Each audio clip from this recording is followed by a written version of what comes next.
hotter than usual here in Florida. So for them to come in, get their work done, and get out is important. Keep them off their feet, and for how impressive this side is, that field. You guys can help me out. That field one, that field one. That's encouraging. You know, like having all those guys there, working the way they are. That's a good sign. You said the other day you weren't sure how you were going to address the team. What did you decide on?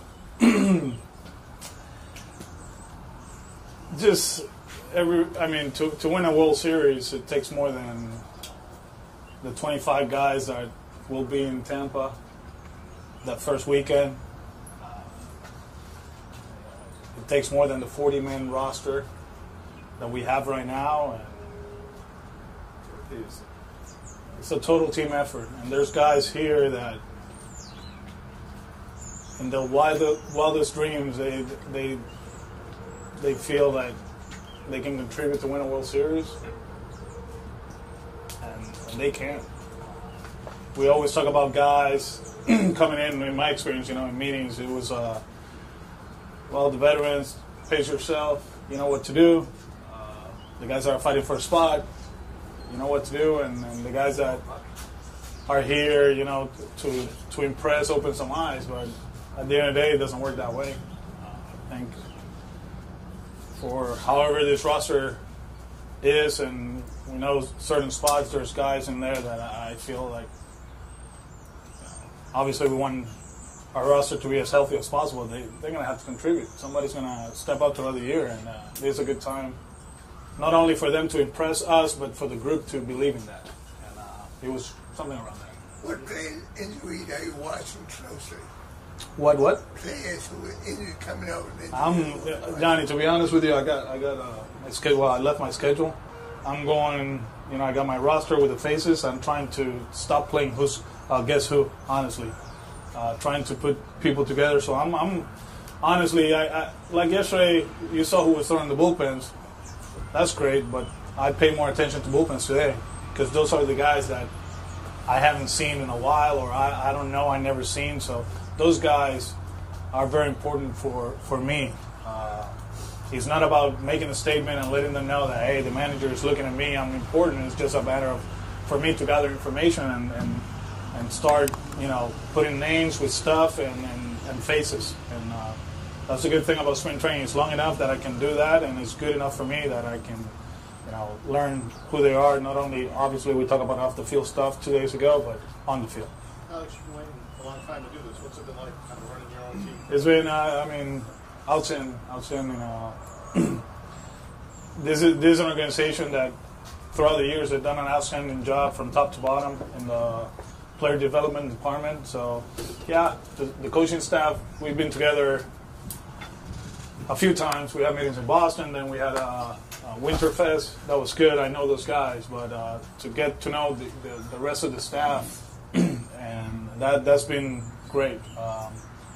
To move around, you feel a little bit different, just from field to field. And today was the first time I was actually behind a pitcher when they throw in a bullpen. Usually I was either standing there tracking or behind the catcher just looking. And today I was like, so this is how it feels to be a manager, But it's been good. It's been good. I think the group is great. We know about the players, but the staff, talk to them before the workouts and go over a schedule and learn who they are. It's been a good experience so far, so good. The pitching part, the hardest part, the pitching part. For me, you? yes. For me, yes. But we got some good people around. Dana, we know what he brings to the table. People might feel like he's inexperienced, but the job he's done over the course of the years and scouting and everything, he's ready for this. Obviously, you got the rest of the staff, the minor league staff and CB, but you got Pedro, he's involved. Louis is involved, and that's always good. to talk that part of the game for me is very important. I learned a lot last year with Strami. I think his experience was awesome, and to have him around me, it was great. But to learn this staff and talk to them and talk to the people that are in that program is huge. Now, when you take out the pitcher during the game, will it be a group effort, or will it be you a decision, or will you rely on your other coaches? We relied on information that is provided to us, and I make the decision. Yeah, I don't think it's going to be scripted. There's a lot of stuff that goes into this. We can talk about the analytical department, and we know where the game is going. But I think at the end, it's more than that. The medical department comes into play. That's very important. People forget about that area, their history, the previous start. There's a lot of goals, matchups, everything, and sometimes you can't lose the feel of the game. Would that be one of the hardest decisions you would have to make early in your career? I think so. I mean, the manager is always, especially in the American League, there's not the double switch and certain aspects of the offense that you have to decide what you're going to do strategy-wise. But I mean, the timing of it, you win and lose games sometimes in that decision.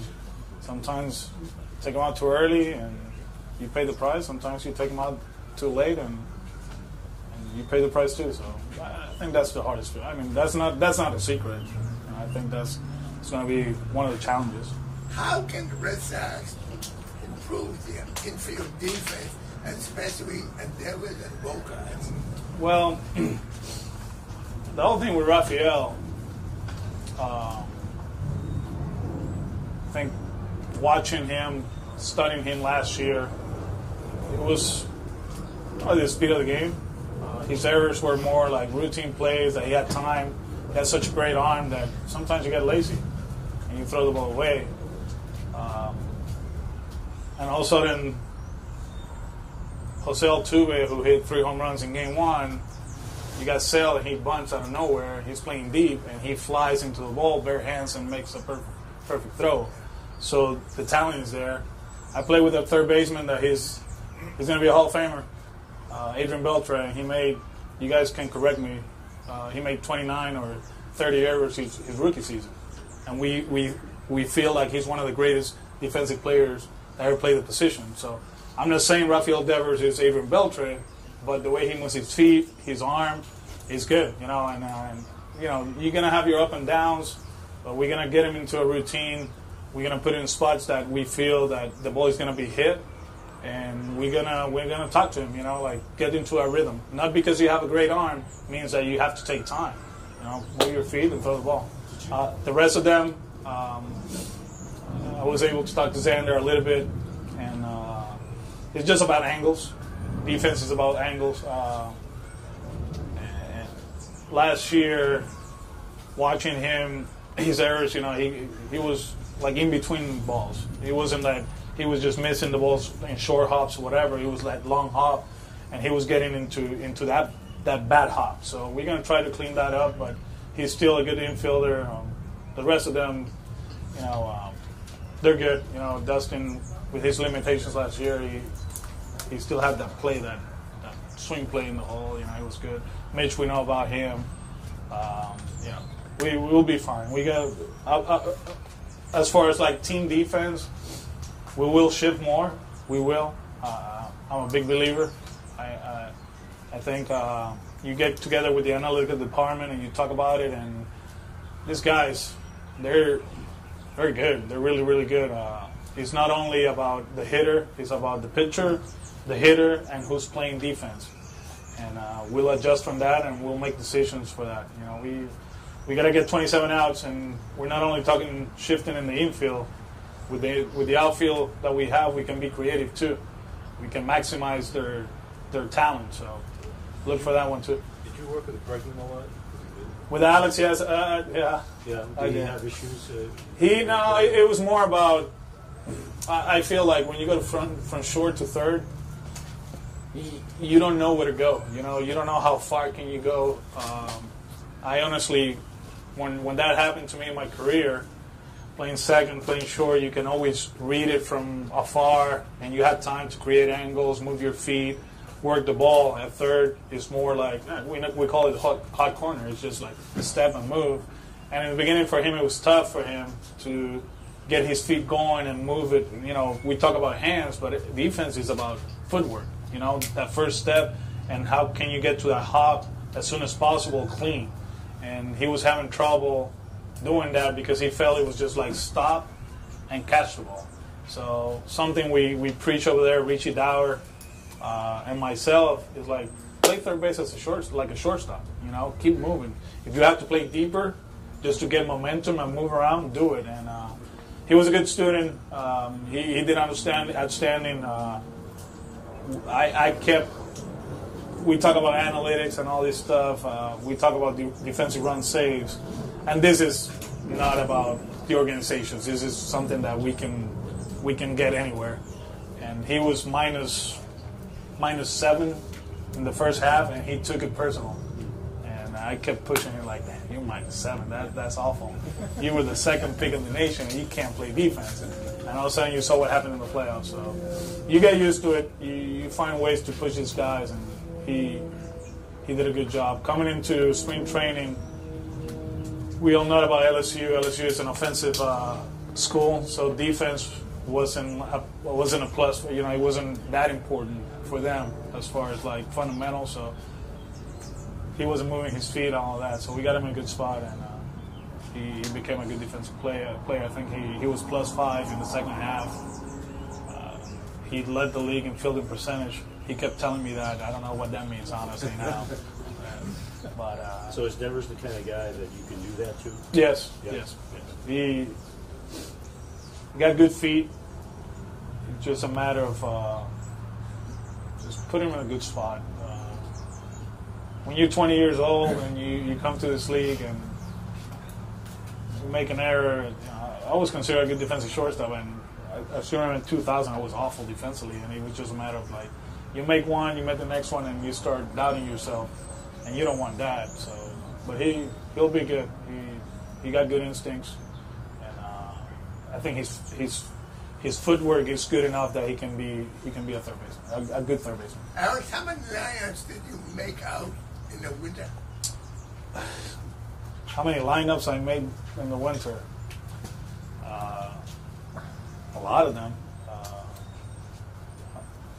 Just not daily, but at least I, out of all the lineups that I made, there was something very consistent. The top 2 spots, like Betts Benintendi, and regardless of who we are or what we do throughout the spring, the decisions that we make. I'm going to see those 2 guys, health. If they're healthy, March 20. When is it? 29th? 28th? Yeah. I mean, you can. I don't know. I don't want to play manager for Cashy over there in Tampa, but Archer will be throwing the first pitch to Mookie Betts. Were your philosophy to be aggressive on the base pass? On a daily basis, it's a different roster. We can say that it's the same guys, position player-wise, but all depends. Maybe that day Jackie's not 100%, to out there, but he's good enough to play. So we'll make sure we don't run with him. So one thing for sure, we have to be better in the base pass. That's important. The value of the outs. It's always been like that in this game, but where we at now with the guys that are throwing. It's very important to value every out, all of them. If it's a 9-inning games, it's 27. This team played 17 extra inning games, and you have to value each of them. So in the base path, we have to be smart. It's not just be aggressive to be aggressive. You got to be responsible, running the bases, leads, jumps, secondary leads, knowing the scouting reports, and make good decisions. we talk about coaches and the decisions they made at first or at third. You know what? Most of the time, the big leaguers are their own. Big league players, they're their own coaches. You see the plays in front of you and you decide what to do. So we got to make sure when the season starts, they're making good decisions in the base paths. Alex, what kind of things do you think Bogarts needs to do to get back to being as good as he was? We talked about it 2 days ago. This is a guy that he's an elite shortstop, and either getting into bad habits or nagging injuries or having a bad season. It happens, but you start looking at his numbers. The one that pops to me is his on-base percentage.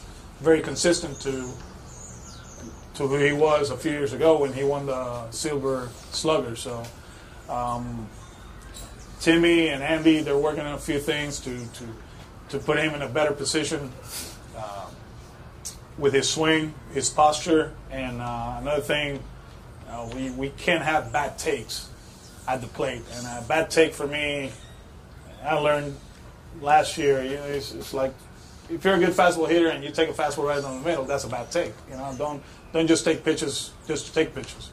I know the game will dictate what you do sometimes, but there's nothing wrong to go hunt the first pitch, that you can drive, put a good swing on it, and you hit a rocket to center field and it's an out. And people will go, oh, one pitch, one out. That was a missile, so it doesn't matter. All you want to do as a hitter is hit the ball solid, and that's what we want from him. Either it's pitch 1 or pitch 18th of an at bat. You do that and you'll be fine. You got it. You got it. Yeah.